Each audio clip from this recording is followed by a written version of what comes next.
Hi everyone.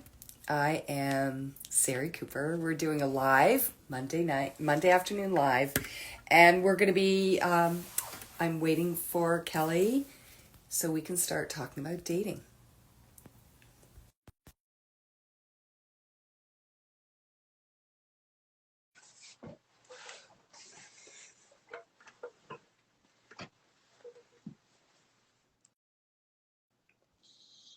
Hi. Hey Kelly.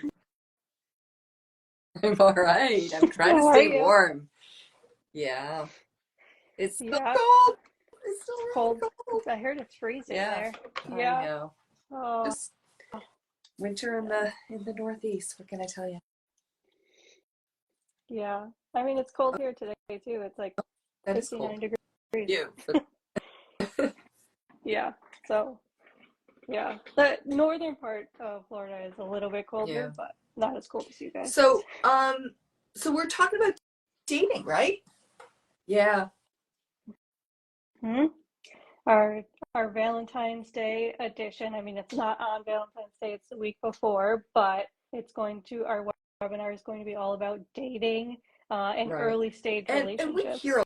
a lot about this in at Center for Love and Sex, right, in our practices, because people come in with questions about their sense of confidence, their sense of agency, and their sense of stress, actually, as well, right?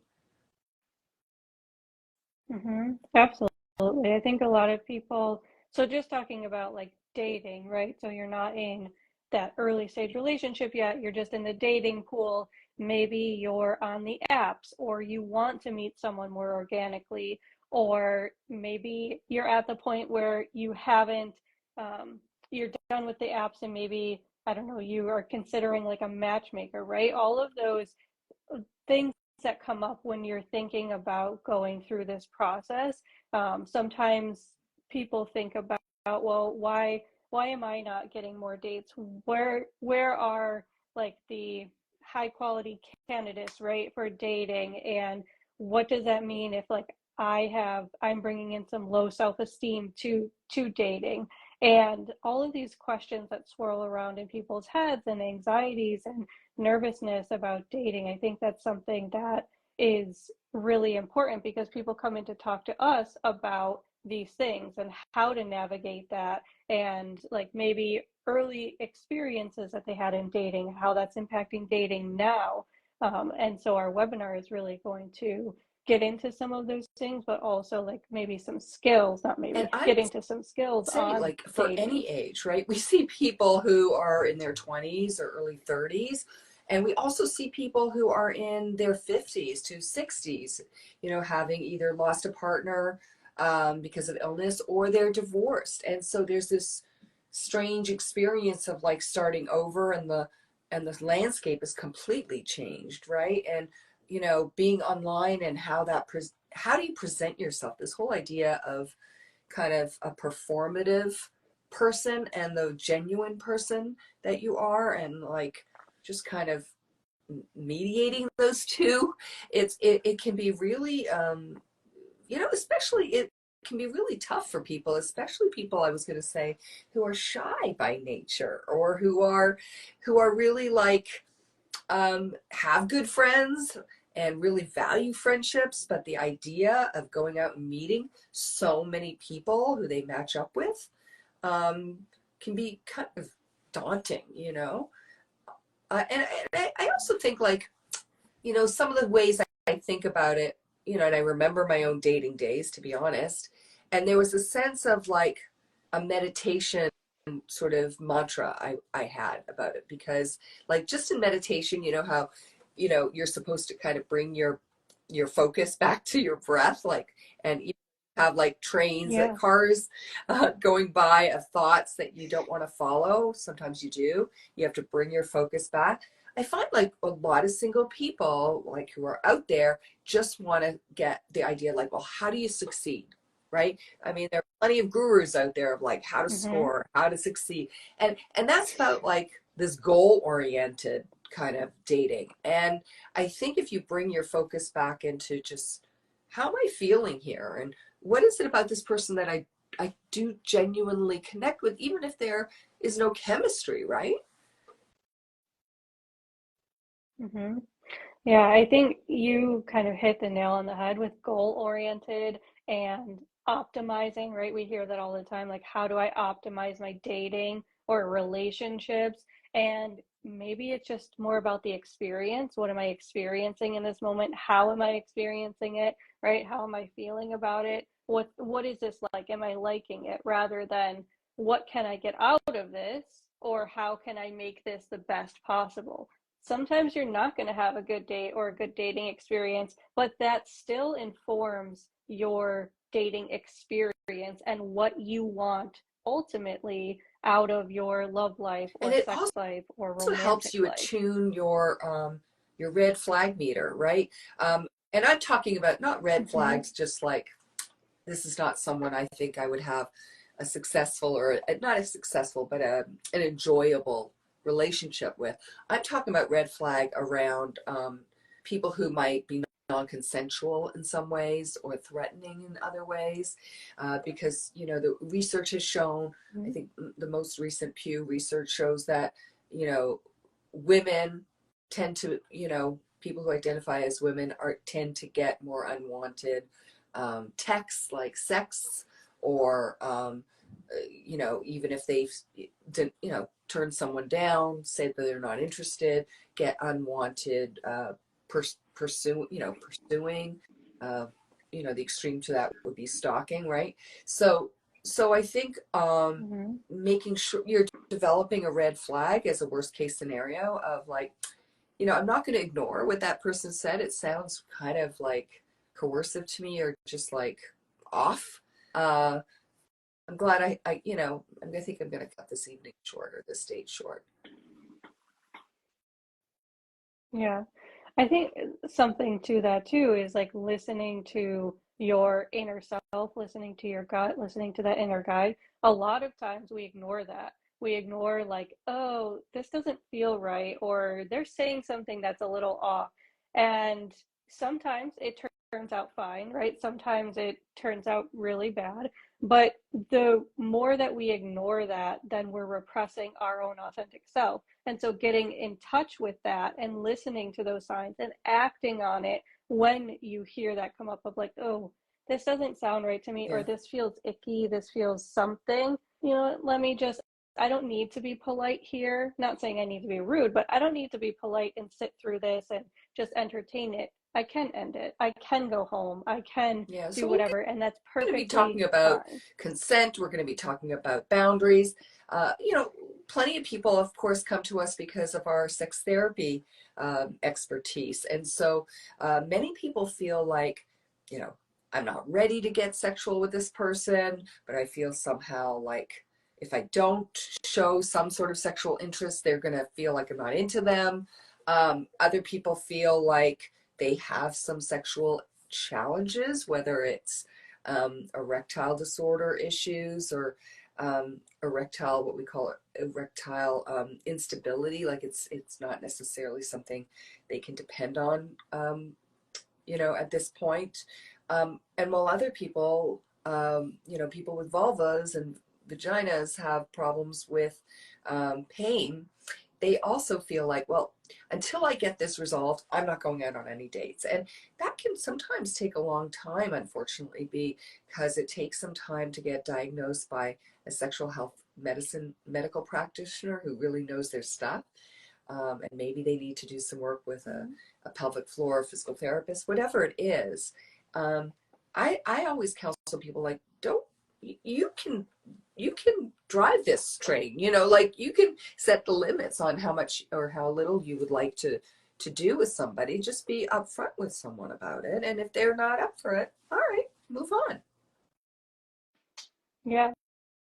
And a lot of times people feel nervous about having that conversation. Like, they're going to look at me weird, or they're going to think I'm inexperienced, or they think whatever about me. And they don't feel comfortable really being rooted in who they are, and that this is something that I'm working on, or this is something I struggle with. And that's okay to have this conversation.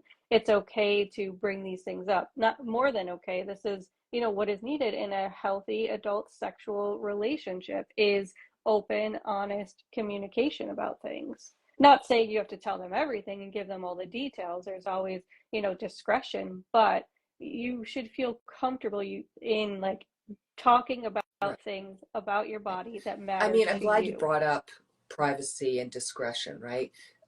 There's no law saying you have to tell someone your whole life story. We get a lot of people at CLS who have had past trauma, right? That's something that really impacts someone's sense of comfort in their own body, being able to trust someone new. And so that might be something you decide you might share, but maybe a little later, right? And then you just create, a situation which you're going to feel more comfortable, and put some like no fly zones or no touch zones of like, I'm really not comfortable if anyone touches me from behind, or, whatever it happens to be that is your trigger point. But you're also reminding me of our last webinar, which was on January 17th, just last week, about fantasies, right? Because and we hope that people who couldn't make it live, it's up there. You can purchase it now.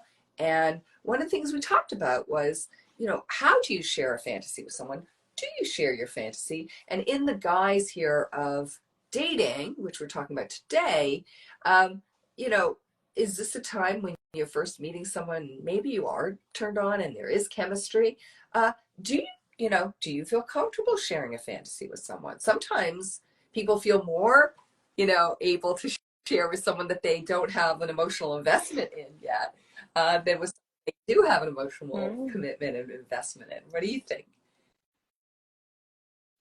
Yeah, I think that it really depends on the person, but I have noticed that people do, especially if it's like, if they're still in the texting phase or talking on the app, like that sense of anonymity, they really like that, and they could share more about themselves because it's low risk, right? They feel it's low risk. Whereas the more emotionally attached you are to a person, maybe you feel more vulnerable telling them these things. There's higher risk of being rejected, and that rejection feeling more intense because you're more emotionally invested, and so it becomes kind of scary. And so talking about, like, going from dating to that early stage relationship, and what's that like to share these vulnerable personal things? How do I share them? When do I share them? That's all up to you and your comfort and your own, like, list again, going back to listening to that own inner guide Yeah. of what is best for And me I in think this the other thing situation. that people have complained to me about,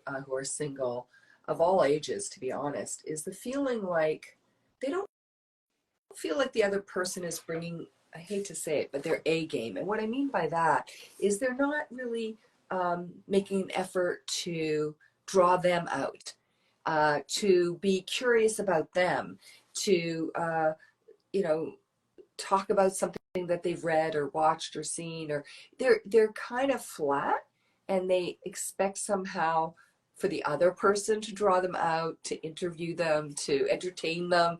And those are the dates where people say to me, Mm-hmm. it's just exhausting. Like, I feel like I'm doing all the work. And that's actually, but that's a good thing to, like, at least know and go, I don't need to go out on another date with this person. Like, I'm carrying all the work, I'm doing all the work here. Like,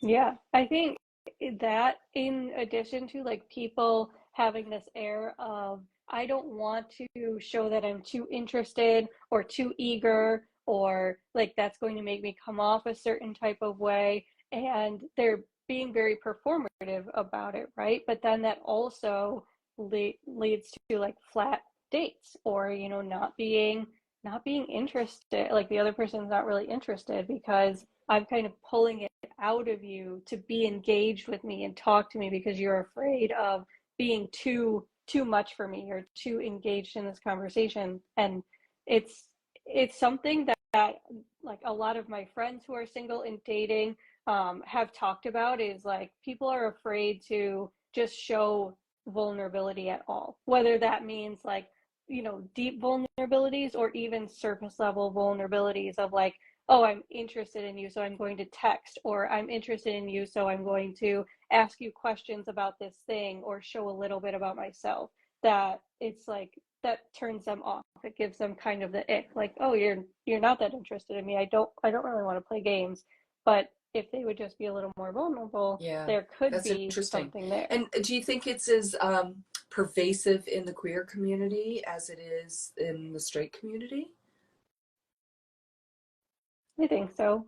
Yeah. But it depends on like what population of the queer community, right? So like people that are in like women love women relationships, I think that's a bit different. There's vulnerability right away, or seemingly vulnerability right away, and deep connections and long conversations. And so it doesn't happen as much, but flat dates still do happen where it's like, oh, it feels like I'm not connecting with this person, or it feels like I'm trying to just like, it's like pulling teeth to get Yeah. some And I type of remember conversation. also feeling like